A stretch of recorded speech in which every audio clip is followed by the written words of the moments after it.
Toyota, one of the world's most recognizable brands.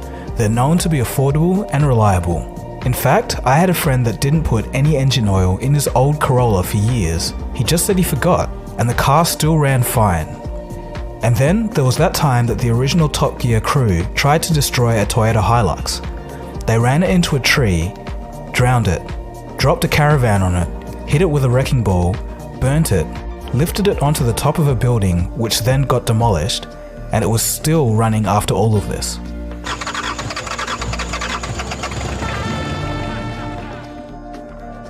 According to statistics from the manufacturer, as many as 80% of their cars sold in the last 20 years are still on the road. So it's clear that Toyotas are well built and they are a common sight in most places around the world. But how did the company start and what's the story behind it? How big are they and what are some lesser known facts about Toyota? It's been a while since I've done a video on the How Big series, so let's take a look. It all begins in the most humble way. A son who found the inspiration to make his mother's life a little bit easier. The story starts with Kiichiro Toyoda, who was born in 1867 in the city of Kusai. Growing up, Kiichiro was inspired by a self-help book. In the book was a description of an inventor who created motorized textile machinery. While coming home one day after working for his father's carpentry business, Toyoda had noticed how hard his mother worked to weave textiles, and in that moment he decided that a self-powered machine would make her life easier. Despite opposition from his father, he decided to dedicate all of his time to the project. In 1898, he submitted his patent of the Toyota Power Loom, a type of textile machine. It used a 1-horsepower oil motor and would be the first power loom in Japan. It quickly drew acclaim and attention for its ability to reliably produce high-quality cotton. After catching the eye of a prominent businessman, in May of 1906, Toyota founded the Toyota Loom Company as a joint stock venture. But it wasn't all smooth sailing. In 1910, he was forced to resign after Japan had a major recession. To blow off some steam, Kiichiro took a trip to the US and Europe. He was amazed at the level of technological advancement, but it was the automobile in particular that caught his attention. Inspired, he decided to return to Japan and start a new company with his son, Kiichiro. Although the new company was named Toyota Spinning and Weaving, Kiichiro still had his mind on the automobile. In 1929, he sold the rights to his powered weaving machine for 1 million yen and gave the money to his son only on the one condition that he would use the money to create Japan's own automobile. In the beginning, Kiichiro was unsure, but after a trip to the US to observe the manufacturing process, he was convinced that it was possible. Around the same time, the Japanese government was offering incentives for entrepreneurs to create a Japanese car. Kiichiro took this as a sign and began diversifying away from the textile industry and into the automotive industry. In 1932, 2 prototype cars were released. This fast adaptation to change proved to be a decision that would alter the course of history. In the following year, the newly formed Toyota Automatic Loom Works dedicated all their efforts to produce cars. The first production cars rolled out in 1935 and the division became its own company, Toyota Motor Company, in 1937. The aim of Toyota was to be cheaper than the other cars imported by Ford or General Motors. The first cars were an instant success in Japan and Toyota was on its way. The vehicles were originally sold under the brand name Toyota with a D. This was after the name of the company's founder, but later, of course, this was changed to Toyota. The word Toyota means fertile rice paddies, not something suitable for a car manufacturer in hindsight. Continuing with the momentum, in the late 1930s, Kiichiro set up a research lab. His reasoning was very insightful. He stated, quote, "I want to gradually get rid of this attitude of taking the easiest path by taking someone else's hard work. We have relied on the West until now. If we want to truly make Japan's industry independent, we have to cultivate that drive." End quote. After expanding to multiple production plants in the 1930s, the events of World War II in the 1940s almost destroyed the company, causing Kiichiro to resign. The next few years would be a bumpy road, but in a strange twist, it was the Korean War that saved Toyota. The company was on the verge of bankruptcy, but in the first few months of the Korean War, the United States ordered more than 5,000 vehicles from Toyota, reviving the company. In the 1950s, some managers noticed that American workers were 9 times more productive as the Japanese. They discovered that the issue wasn't with the people, but the process. Throughout this decade, the company focused their efforts on increasing productivity by streamlining their process to boost efficiency. With productivity beginning to increase, in 1955, they shifted their sights to the global market.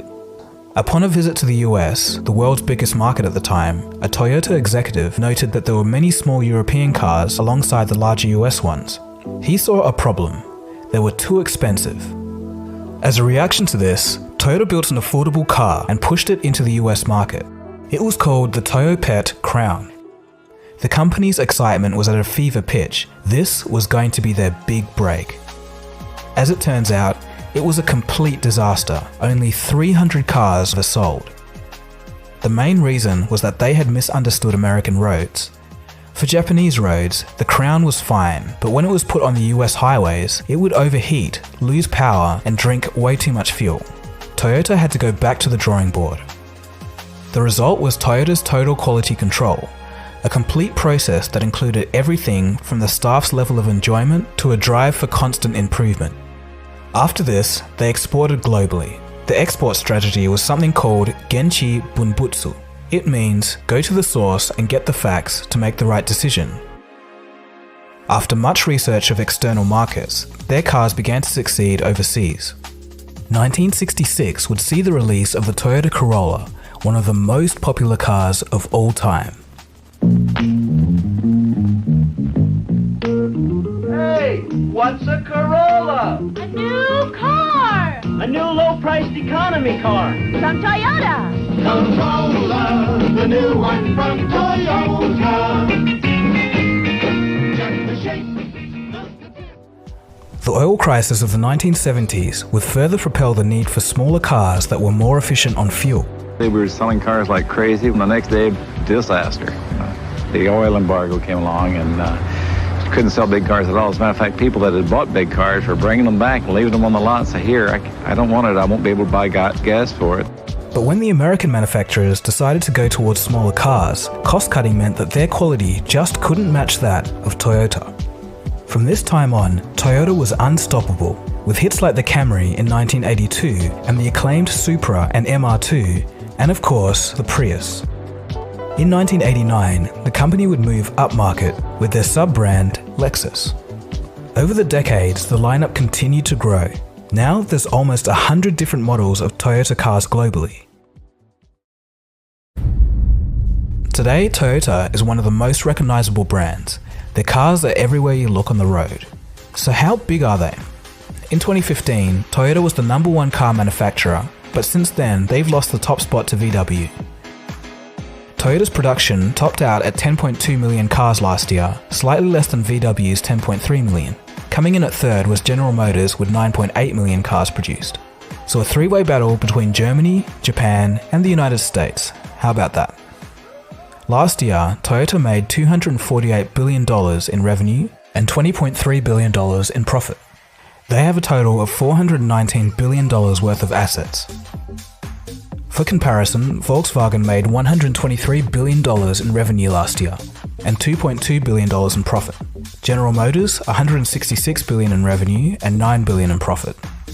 Toyota is the biggest company in Japan by market capitalization. They're almost twice as big as the second largest company, which is SoftBank. Toyota owns Daihatsu, Lexus, Hino. They have a 16.7% stake in Subaru, a 6% stake in Isuzu. Most surprisingly, up until 2016, Toyota had a 10% stake in Tesla, but they sold it as the companies began to become competitors. The Japanese firm also owns Kyoho Kai Group, which has another 334 companies under its name.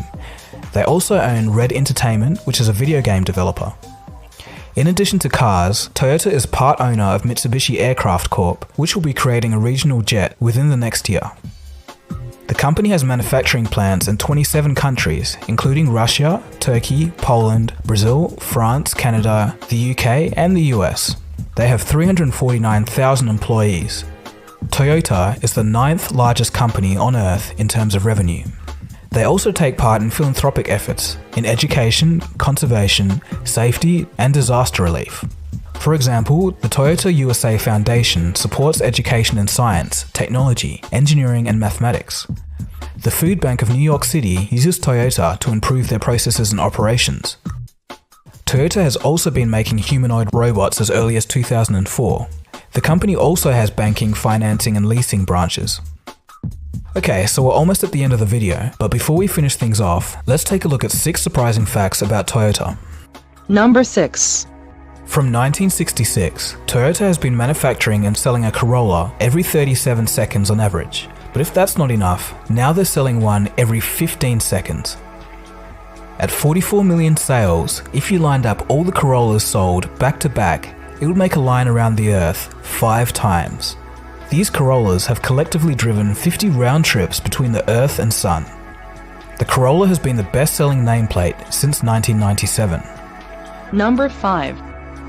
The company has the highest number of global patents in the auto industry at over 1,500. Annually, they spend $9 billion in R&D, and at times they've put as much as $1 million every hour just into research. If you remember, this goes back almost 100 years to Kiichiro Toyoda's philosophy. Some fruits of this research is a new solid-state battery that could be in cars by 2020 and a hydrogen fuel cell car called the Toyota Mirai. Finally, after 20 years of research, there is a hydrogen fuel cell car now. Number 4. Toyota is one of the most global brands. While other big brands like Coca-Cola and McDonald's may top out at being in about 100 countries, Toyota is in over 170 countries. Number 3. They're automation pioneers. The company has been using robots in their plants since the 1970s. And today, Toyota uses their robots to help with medicinal and nursing support along with the assistance of those with limited mobility. Number 2. The Prius is the best-selling hybrid of all time. Since 1997, they've sold over 6 million cars. Number 1. In 2017, Fortune named Toyota as one of the world's most admired companies 3 years in a row. They've also won the winning title of #1 vehicle company 3 years in a row. For those of you wondering, Toyota Automatic Loom Works still exists today. They're now called Toyota Industries Corporation and are the world's largest manufacturer of forklifts. Toyota are also still in the textile industry, creating computerized automatic looms and sewing machines. It's pretty cool that the company's roots still exist today. So there you have it. From watching his mother work too hard and having the idea to make her life easier, all the way to being one of the largest car manufacturers the world has ever seen.